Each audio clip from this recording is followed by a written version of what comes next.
Hello, everyone. My name is Vishal, and this time I'm going to talk about your best interview. A lot of people ask me how to participate or conduct oneself in an interview, and it becomes an important aspect of for the recruiting organization to know anything and everything about the candidate, which is you, and how you conduct yourself, how you answer some of the questions, how you share about your knowledge, and how you fit the culture of the organization is the mantra for success in an interview. So just to talk a little bit more about how you conduct yourself in an interview and what are some of the important aspects of interviews is what I'll take you through today quickly. So look at it in three parts. Okay, there are three C's of an interview process. First and foremost, the most important part is how you conduct yourself in the interview process. The second is your content. How much do you know about your area of expertise, what you're good at, or for that matter, not good at, is your content. The third bit is how do you close an interview process? That's the impression, right? So it begins with the first impression, it closes with an impression. And what works for some organizations in this case is what matters and what gets us to have our best interview. Yeah. So going a little deep into the conduct first. So conduct is all about how you present yourself, right? The first impressions is how you approach, how you look, how people see you, how people perceive you in an interview process. And especially during these times when we are all working remotely, either from our home or someplace else, and a lot of interviews are happening over a virtual medium like a Zoom call or a Teams call or a Skype or a Google Meet. I think the virtual mediums are equally important for us to create that first impression. So, a few important tips here. Dress for the job you are looking for, right? In a technology company, people I have seen even interview in a t-shirt, and t-shirt with a collar works. But for a sales kind of a role, usually people dress up with a tie, right? So wear a coat, wear a shirt, iron them well, and put on a tie. Females always try and have either a suit or a sari. I think that looks best as an Indian attire and looks formal as well. Uh, if you are, for example, interviewing for a marketing or an advertising kind of a gig, sometimes I have seen people be comfortable with t-shirts because it shows that you're a creative person, and that's all right, right? Um, uh, Comb your hair, have a clean face, brush well, and that's part of the dressing up. When in an interview, I think if you're doing a physical face-to-face interview, arrive on time. I think you don't want the interviewer to wait for you. Not too early so that you get exhausted sitting, waiting for the interview, or trying to figure out what is happening and getting anxious. So be on time. A little early always helps. Even on a virtual call, join in the call on time. Just in case you're a couple of minutes late, apologize and share the reason of you getting late for that call. Enter the room confidently. I think very rare I have seen some people being a little fidgety or not so confident, but walk straight with your chin high, with your head high, and maintain an eye contact. I think that's important part of it. If you're shabbily dressed or you're walking with your arms behind your back or your arms in pockets, that shows that you are low on confidence. So be aware of that. Offer a firm handshake. I think handshake goes a long way in telling people your confidence levels. Some people have a very loose hand, so anybody can squeeze it, and that usually shows a bit of lack of confidence. You also don't want to overpower your the other person, the interviewer, when you squeeze their hand, and that's usually puts off people sometimes. So don't overdo it as well. Firm handshake means that you're comfortable holding the other person's hand, and they don't feel threatened and you don't feel threatened. So it is not a power struggle, it is not an arm wrestling match, but something to start the conversation on. Be kind to everyone. There was this very interesting video clip I saw some time back where this person who was waiting for an interview call, he was treating the office staff very badly. right? And you may be waiting in an interview area where there are people who support staff who are either helping you with water glasses, or the security staff who manages the entry, etc., exits for people who are coming in. So be kind to them, treat them with respect. You don't know who's observing us in what sense, but in general in life, be kind. That's the message there, right? Act interested. I think the way you speak, the way you answer questions, your facial expressions show that you're interested. There was this interview I was conducting, and this person, on every question that I used to ask, one, he used to repeat the question. So I asked him once that, okay, where all have you studied? Me, studied. And then he used to answer. And just that body expression, that facial expression of having wrinkles on your forehead, looking here and there, not matching the eye of the interviewer, that showed me that the person is either lying or he's not interested, right? And that creates an impression on your interviewer. So when you're acting interested, you pause. If you've not understood the question, you ask back again, and that shows that you really want to answer to your best. Know the organization. I think I've seen a lot of people flounder here. You receive a resume, you read the resume, and you go in the interview. And when interviewer asks, "Do you want to know something? Do you have a question?" People say, "Okay, tell me about your organization." Not the best thing to ask the interviewer, because you are sitting in an interview and you don't know about the organization. Then you're a little lazy. You may be a little.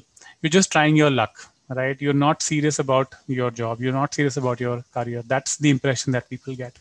If you've got a resume, if you're applying for an interview, if you're going for an interview, take out 10-15 minutes, understand the organization, look at the kind of work they do, look at the kind of industries they are in, look at the kind of clients they are working with, what could be some of those challenges in that industry. So build your knowledge depending on what organization you are interviewing for. Yeah. Take a quick body check, and body check would mean everything from applying a deo to how you're dressed. Men, either you are shaved. Women, if you're looking fine, do you need to just quickly brush your hair? So do that, because something could just at that point in time could act as an irritant for you, for that matter. For example, there was this one person I interviewed once, and he just kept scratching his back, and I asked him, is there something you need, you want some help? So he said, I bought a new shirt and the tag is itching on my back. And after every question, this person used to just scratch his back, and it was distracting for me as an interviewer, and the interviewer as well, and he was irritated after a while. So you want to be aware and be comfortable in whatever you're wearing, however you're sitting, behaving, etc. So do that. Don't forget to smile. I think there was a very interesting saying, I read that long back, and I've always stood by it, to say, you're not completely dressed unless you're wearing a smile. Don't grin unnecessarily. A smile is a nice little smile. Show your teeth. It's all right, comfortable. That also makes the other person comfortable on the other side of the table. So smile and be happy that you're there in that place. Get your interviewer's name right. We are a vast country. We have different folks coming in from different parts of the country, and they have different names. And the pronunciation of those names could be very different. So you might want to ask, how do I pronounce it? How do you like to be called? People I've interviewed, sometimes I gave an interview where there was this person not from the country, not from India. He was from the US, and he kept mispronouncing my name. They kept saying, we shall. And I'm saying, okay, we shall overcome. But there's a bit of a change in how you pronounce my name, and that worked. I mean, I'm saying that you can tell that I like to be called as Vishal, or I like to be called as Ramesh, or Mahima, or whatever your name is. You might want to share that or ask for the interviewer as well. The second part is your body language. While I've shared a few pointers, I'll quickly summarize to say, if you're sitting for an interview, sit all the way back into your seat. So be comfortable. I mean, don't slouch, don't fall back, but be comfortable and stable in your seat. Uh, have a face contact, right? From your forehead till your chin is a face contact. Don't stare people down, right? Only an eye contact could be painful for your eyes, but could also make the interviewer a little conscious sometimes. So a face contact, you can have your eyes move between the forehead and the chin, and that's a good way to maintain an eye contact.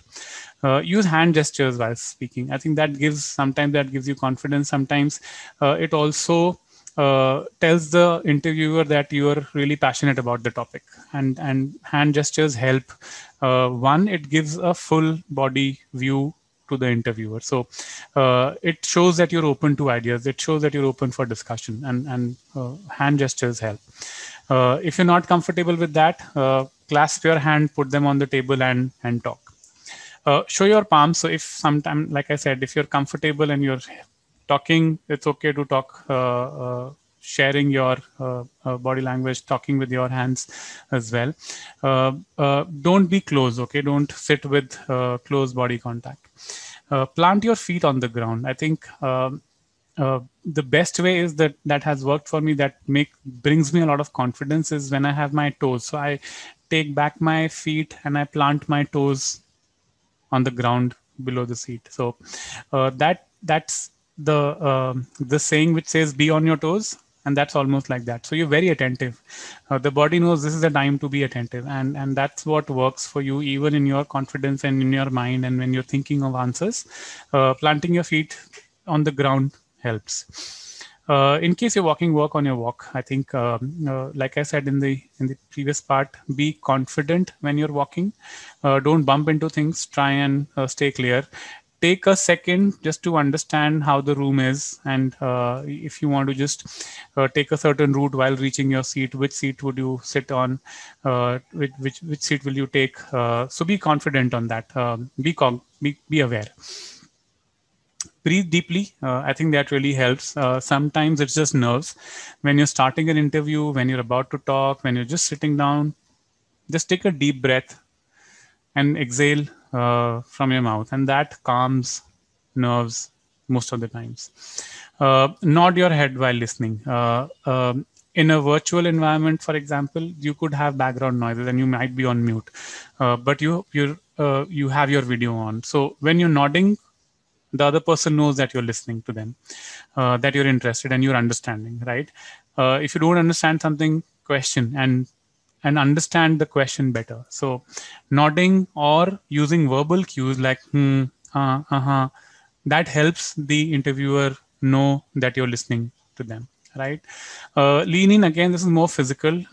If you're sitting in a face-to-face environment, in an in-person interview environment, and you have a table between you and the interviewer, like I said, clasp your hands, put them on the table, and when you do that, you are actually leaning in to the person. Don't lean in too much that you're almost on the table, but maintain like a firm body posture while sitting and interviewing with the interviewer. The second part is the content. Now, content is all about what you speak in an interview. So whatever is your expertise, that's your content, right? Like I've said, if your expertise is sales, if your expertise is marketing, if your expertise is human resources, if your expertise is client excellence, whatever it is, if it is finance, if it is supply chain, if it is volunteering, for example, whatever is your core domain, core area, know as much as you can. And in case you don't know, be honest, right? Tell them that it will need some more time for you to learn about whatever the question is, and that it's an open place for you to learn more. Interviewers are there to know you better, and know you better as a possible candidate for any position. The best way to talk about yourself, present yourself, is by being authentic and being yourself, right? Honesty and authenticity is what takes you a long way. If you don't know the answer, tell them you don't know the answer and you'll probably learn more about it. But if you know the answer, try and explain it in the best possible way. Speak the language of the organization. And like I said earlier, do a research of the organization that you are interviewing in. Do the research about the role. If you have friends in similar roles, even if it is in different industry, maybe talk to them to see how and what all that role entails. How will you fit into the culture of the organization? How are your skills and capabilities aligned to what the role demands, right? How do you fit in to that organization from a culture, from a role perspective, and from your capabilities perspective is what the organization want to know. And using the similar word, same jargon helps in an interview. Sometimes it's okay to go beyond the apparent answer. So people ask, okay, tell me about yourself. And we usually start by saying, hey, my name is Vishal. I am X years old. I have been born, brought up in Delhi. Now, that's the usual way of starting. And uh, a different way could be, hi, I'm Vishal, and as a hobby, I like to go on bike rides, right? Apart from that, I am a learning and development professional. I've been in learning and development space for 14, 15 years, mostly been in Delhi, NCR, and worked with different organizations like, and I give my name of the organization. So it could be a different start, right? Uh, but practice that start. Don't go experimenting in a live interview. You can experiment with your friends, experiment with people you trust in a controlled, in a safe space, safe environment, and then see how it lands with your interviewers in a live interview, right? If you don't know the answer, like I said earlier, apologize and express your willingness to find the answer. The third and the final part is the closure. It's all about how you conclude um, a conversation, right? Always thank the interviewer or the panel and let them know that you're honored about the opportunity, right? If you felt good about the opportunity, you felt good being interviewed, let them know and thank them. If you have a panel, you have 2, 3, 4 people sitting in a panel, thank every one of them and maintain an eye contact with all of them. What I say is that think of it like a lighthouse effect. Like the lighthouse, the light rotates and you have a few people in the panel, 3, 4 people sitting across the room. You spend about half a second, 1 second on every face, and then you circle around the room. So maintain an eye contact. A good shake hand again at the end is a good idea. And you don't know, you might meet them again. So how you close with a positive attitude and a positive frame of mind and a positive vibe and feeling always helps, right? In some cases, I have seen people send out a thank you note to whoever would have helped you organize those interviews, and that helps build bridges. That also helps show that, like I said earlier, you're kind in life in general, and just that sense of gratitude stays long with people. There have been few cases I've seen where somebody sent a thank you note and the interviewer came a month and a half later to say, hey, we are looking for another role. Probably you fit that role. Earlier interview, you were not fitting in. Can we interview you again? And that helps you create those opportunities for yourself. So how you close, how you end, how you finish the interview again helps your performance at the interview. Right. This is my time, and this is where I end my conversation today. I wish you all the best. Have a wonderful interview. Be yourself, be authentic, and go rocket. Thank you.